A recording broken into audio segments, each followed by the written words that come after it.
No. But you need a microphone. With the departures? Maybe the departures? Yes. What do you think? But it's only short haul. So I stick to the world. Yeah. I have tried. They will not break. Yeah, try. If they break, it's your problem. No, they can't break. Fine. Okay, lovely. Michael, actually, it seems you had an interesting journey coming to Hamburg. You flew from Moscow to Munich to Moscow. Munich, Moscow first. Moscow, Muscat. Some transfer at the German airport we don't want to mention, and then you came to... it's Frankfurt. It was fantastic. It was really good. And then you came to Hamburg. Why did you take this, let's say, circle? Things to do. In Moscow, I was talking to Airbridge Cargo airline, looking for a new hub in Central Europe. And they opened a new cargo complex.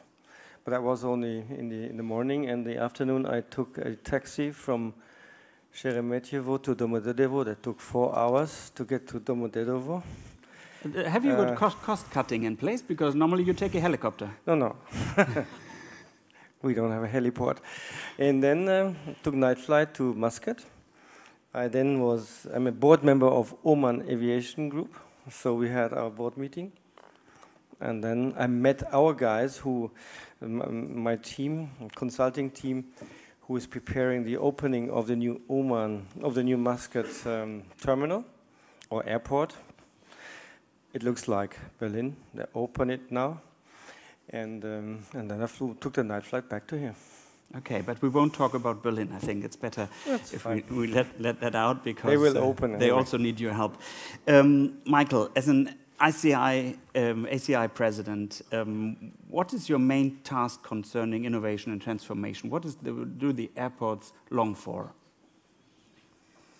Well, we need a good regulatory regime in Europe as well. I mean, there are a lot of challenges at the moment. Brexit is a big one. So our British members are very concerned on what is happening. So we're very close to the decision process and to those people who negotiate the Brexit from the British side and from the EU side. Then, of course, it's general competition environment of airports and between airports and airlines. That's an issue. Airport charges, always an issue. I've heard that you already discussed about that earlier. And a very, very big issue is and will become the capacity crunch in Europe. There is, in the end, no more real infrastructure being built. But we know that air traffic will grow by 100%, around 100% until 2030. 100%. That's 12 years from now. But this has to be handled on the existing infrastructure that we have in Europe. There are very, very, very few projects going on, either new airports or new runways. It's very, very difficult to get this capacity. So that's going to be a real challenge. Has to be technology that helps us, but in the end, it's very analog. It's very analog, not a digital business. It's very analog. You need terminals, you need runways, you need slots. That's what we are, in the end, advocating towards the European Union. What is the fear of the British airports? I must say, I've been thinking a lot about EasyJet as a British company now, and also in Austria.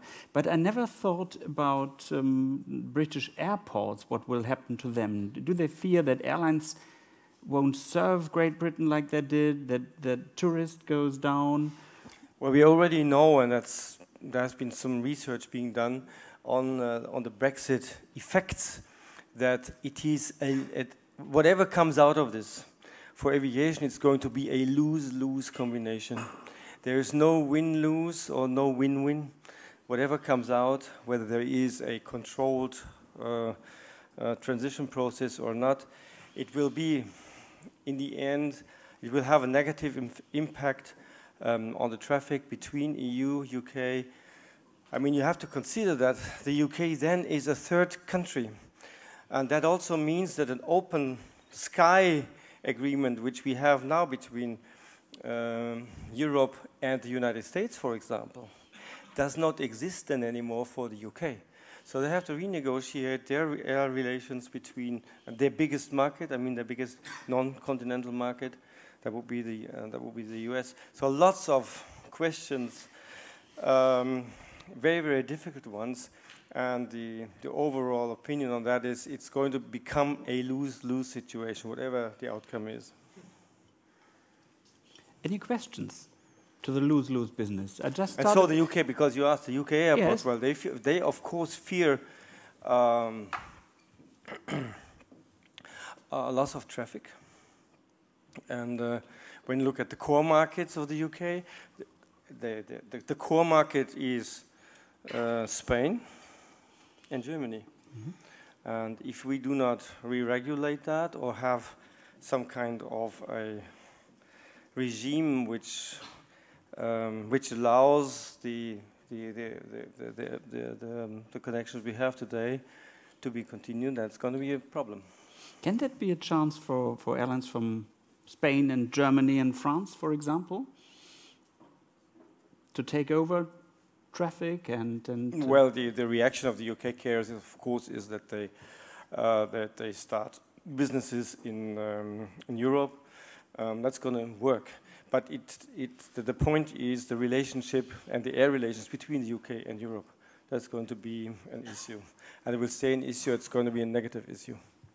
Many airlines at the moment are still crying. We heard from IATA it's a fantastic year, or so the years are good for airlines, but when you ask airlines, then they say, oh, we have too many regulations, too many taxes, the average fare is going down. What do airlines talk to you when it's Munich maybe, but it can also be ACI? How do you feel? What are they heading to? Are they in a good spirit, in a good mood?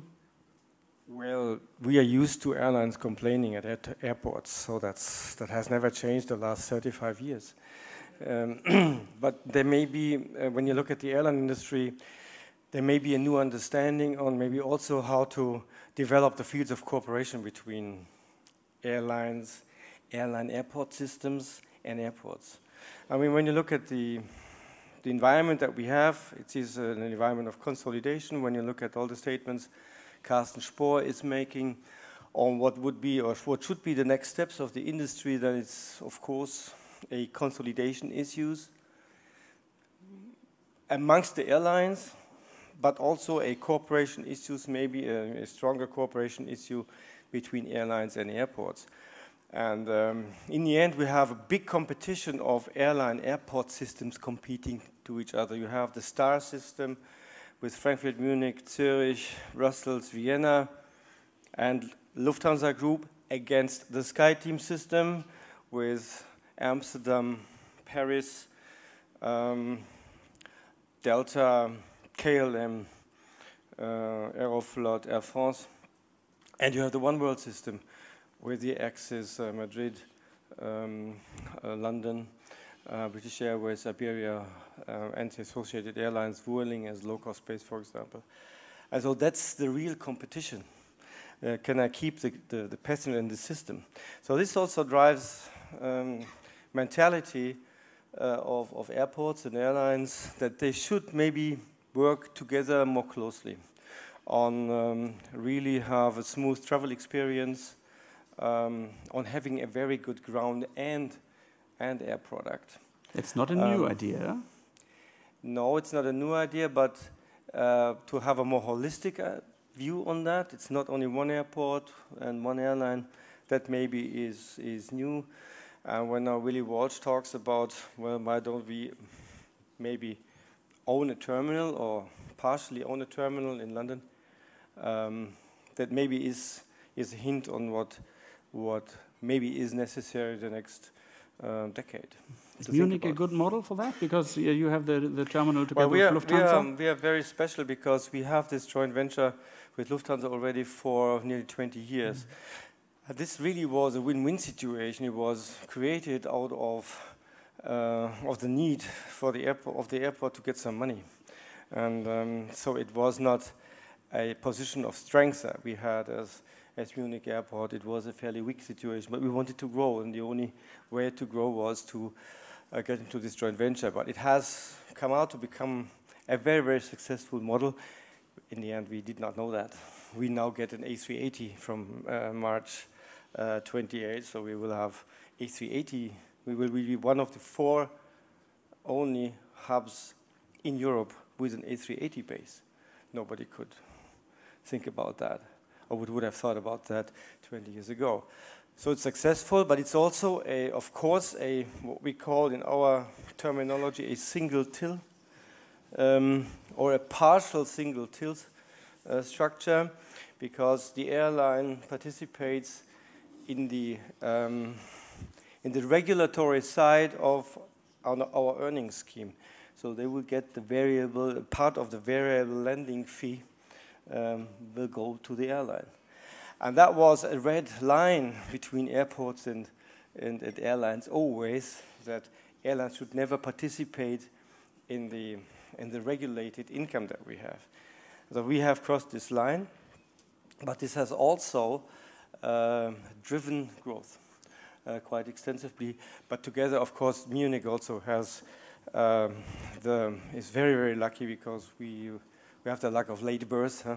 We have a lot of land around the airport, so we can grow in the end. But your third runway is not visible. Well, it is. It's decided upon. We have all legal decisions that we need by the federal courts in Germany. We have the money. The only thing, and we have the land. The only thing we need is the decision by the Bavarian government and the government of the city of Munich. This is not there yet, but there's a new chance now with new people coming up in Bavaria. We'll see. But we, of course, press, because in the end, if we get this capacity increase, we are one of the very, very few airports that has really growth potential as far as the analog infrastructure is concerned. So that's really a real asset. The audience, are there questions concerning Michael's ACI or Munich topics? Yes, Thierry and Ursula.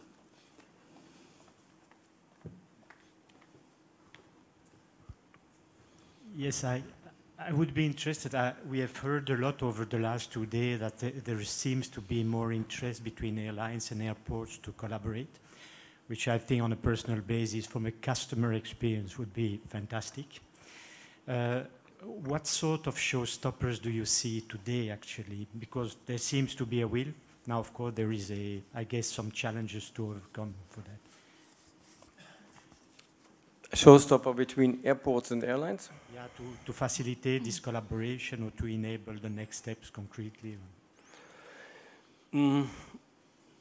I would say there are not so many showstoppers. It is rather the energy which you need to really go into deeper talks.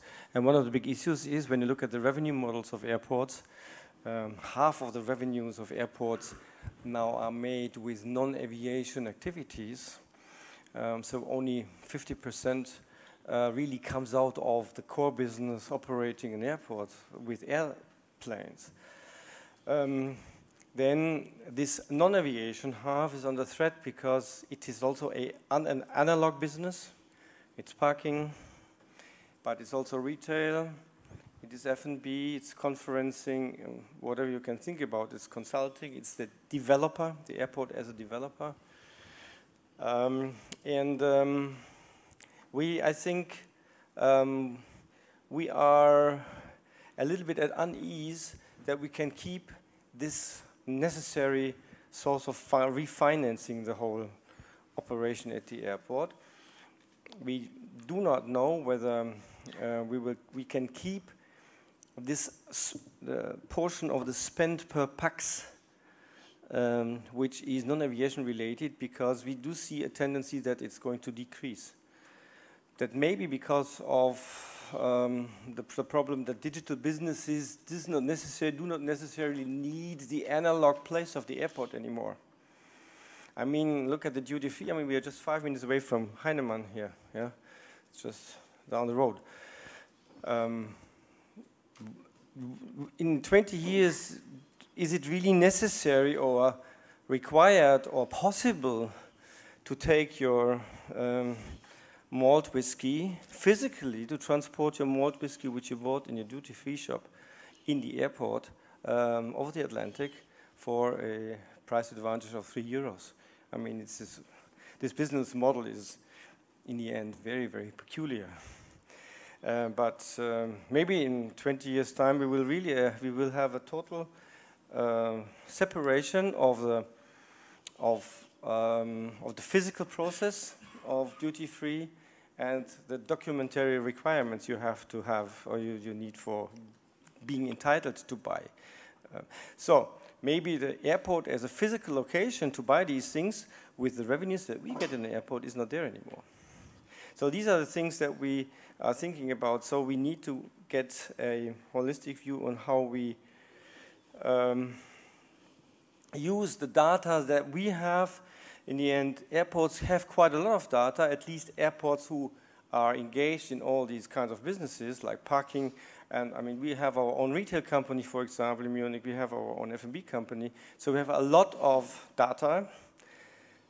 But I also have to admit data silos, not connected at the airport. But in a positive way thinking, these data we have to connect with the data the airline has about the passenger, about the guests that we have, to facilitate, to create a digital process around flying. And it's not only the technical information to become better in your process, in your information process, but also to have a personalized offer, what we were talking about earlier, towards the passenger. And look at the parking business. When you look at all the Ubers, or maybe we have to expect autonomous driving within the next 5 to 10 years, this certainly will affect the capacity planning of our parking facilities. So the investment plan of what we had so far was very traditional: more packs, more parking. More money. More money. This will not be the case anymore. So rethinking this will affect our business model and maybe endanger it, because everything in our industry is refinanced. Your ticket is paid by the passenger. It's not paid by the state, or by doesn't nearly have any subsidy. That's different from the Deutsche Bahn, by the way. And so this is going to be being a real challenge, and what we need is to have some certain trust, because data for airlines, that's their most precious thing. Whether they would share it under certain conditions with the airport, I'm not sure yet, but I think probably it's a requirement in future. Just a quick comment, but I'm not asking you to react on that. Today, your retail is basically on departing packs. Now, I was thinking since last year that why are you not making deals with inbound airlines to extend your airport catalog into the airplane? Now, two things happened since last year, which I read on LinkedIn, by the way. First of all, they said EasyJet start stopping serving passing with trolleys in the galley. You would order from your seat on your mobile through the internet. And then people started thinking, but what if they have internet on board, what will they do? They will start looking at shops on the ground, etc. The second thing, which was interesting, a United Airlines declared that they will stop loading duty-free on board, which means that's an area of collaboration that might be interesting for both parties. Yes, but there's a lot of testing around between either collaborations between airports and airlines and airports itself. But so far, the results that we see are very frustrating as far as digital sales on board are concerned, and also the logistic processes that you need to have after sale on the ground. Very, very expensive. And we will have to cooperate with the big ones, with the DHLs and with the Amazons and so on, to get this process in a way, economically done. So far, we do not have a solution about that. And what we also see is that the passenger still likes the physical location of the airport. and it does things at the airport which you would not do on high street, on the high street. So it's still a more analog sales process than it would be at the rest of the world. But I don't know to which extent we can keep this position. We may be slower in adapting the new digital world, but of course it somehow will come. But I don't see really breakthroughs anywhere in the world so far on how to do this properly. Ursula, is your microphone still on? Let's try. Sounds well. Sounds okay. It's actually a little bit building on what you already responded. We talked yesterday a lot about the trend from physical to digital. You now said, okay, parking might actually get much, much less the capacity required because there will be other models. Maybe there will be much less check-in capabilities required because it will be much more self-service, or robots will be kind of doing all of this work and transporting it in another way. And there could be more. It might ultimately even become more digital sales, maybe not immediately. Are there any projects within ACI or at Munich Airport to think about this? It might not be there tomorrow, but preparing for this will be also something which will take a while? Well, one big thing is, of course, the Internet of Things, or the B2B digitalization. That addresses the relationships between the big companies, airlines, airports, ATC, on improving their ground processes. So when we talk about collaborative decision making, for example, to speed up the whole handling process, to have on-time informations on the status of a flight, on the status of a crew, for example, then this could result in better decision making, like apron positioning, gate allocation, boarding processes, and so on. And that would have a better result on the capacity resource requirements. There's a lot being done. So, for example, you could in Munich by collaborative decision making, and that's a B2B digital platform. We could speed up the whole process for departing for aircraft by 4 minutes. That's a really, really, really big figure, a huge figure. Or what I personally do not understand, I mean, we talk about whatever, the future world. We still have baggage processes from the 1920s. Munich Airport employs 2,500 baggage workers to get your bags into the aircraft and out of the aircraft, and to sort it, and for transfer flights according to different classes and so on. So that's very, very, very old process. And I haven't seen, we have started so many initiatives for robotics in this field. We haven't succeeded yet because the aviation industry has not succeeded in what in the end, the shipping industry has done, namely containerization of bags. We allow thousands different kinds of bags in the airplane. If we allowed only 10 different sizes and kinds of bags at the aircraft, we could, of course, standardize and everything, doing like that, and we would be very much further in automizing the baggage process. But we haven't done that. So maybe within the next 10 to 15 years, there's going to be a bigger initiative, because we also have one trend, and we also do see this at least in mature economies like Germany, like also the UK, that and accepting that we have growth in this industry, will get problems in finding staff to perform all these things. So we are probably driven much faster into this automation issue than before. But it's a very, very capital-intensive thing. So we have to do something, but we don't know yet how we do it, and there are no worldwide. I mean, this is a worldwide process. We do not see much progress in that. But when I look at the development of the robotic industry and machine learning, the machines probably would be able already to do that. But in the end, we should have to convince the airline industry that they accept this. Otherwise, we would have two parallel systems. And that's the whole thing, by the way, with digitalization. We get a new complexity without substituting the old analog systems. So we have it in addition to what we already have. We have to maintain everything what we have.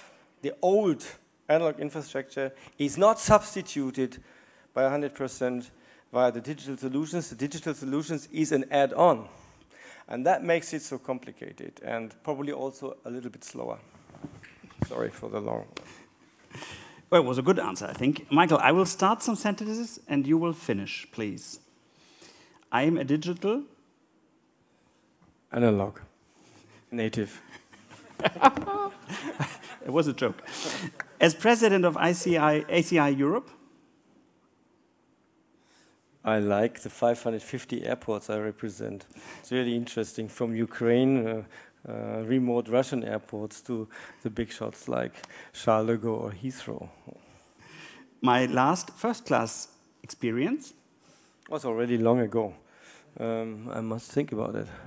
I think it was a Thai flight from Bangkok back to Munich. Last week? No, that's maybe 4 years ago, and it was very interesting because I met Jochen Schweitzer there, and we didn't sleep the whole night because we were talking. Other passengers will be very happy. The best airport? Munich.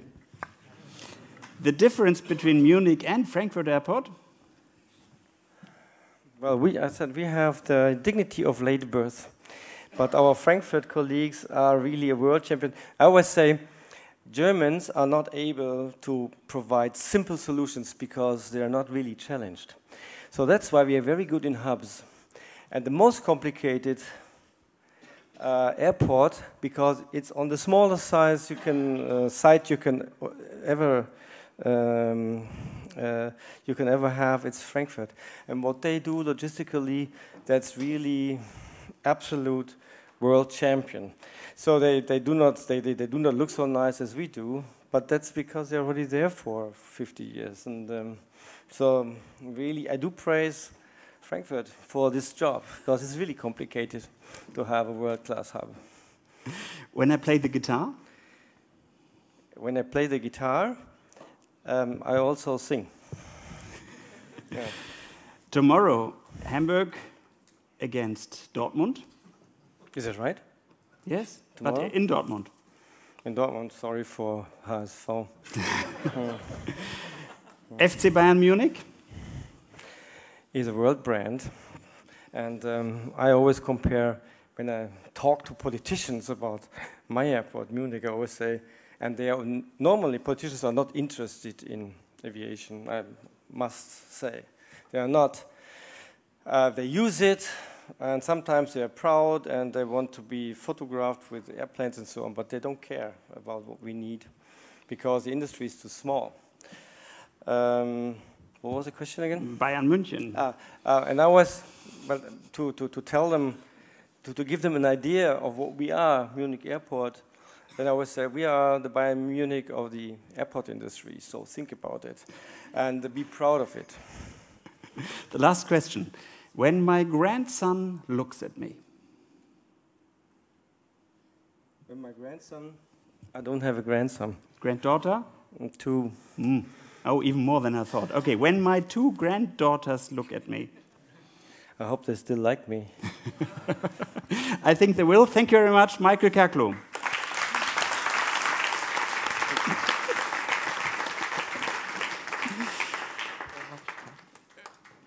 Ursula, it's